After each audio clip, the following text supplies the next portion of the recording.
Good morning guys, good morning friends, good morning everyone. Ari na guys, pakita ko sa inyo kung paano magubras ang,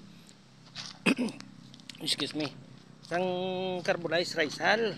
Nakita nyo man to guros ang ligad to, nga gintumpok ko di ang atupo po dia.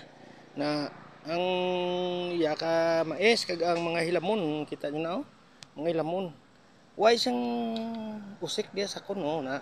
Basta kabalo lang kamo kung ano imuon nyo para makabulig ka mo sa tanom. Kag ini mismo makabulig sa tanom ni.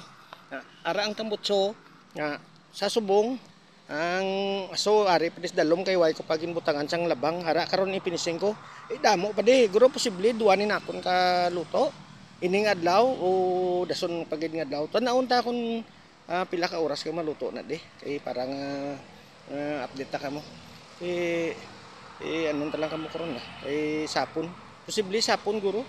I-update ko lang yung sapon.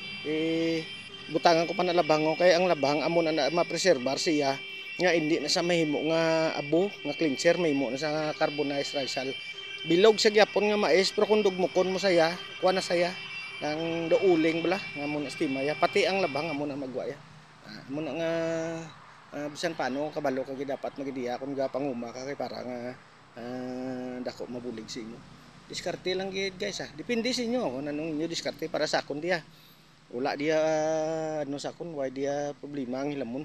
Kay mapakinabangan bisan mga ara das dalom da kung makita nyo da gani may mga kahoy da sang talong nga laya dragin butang ko.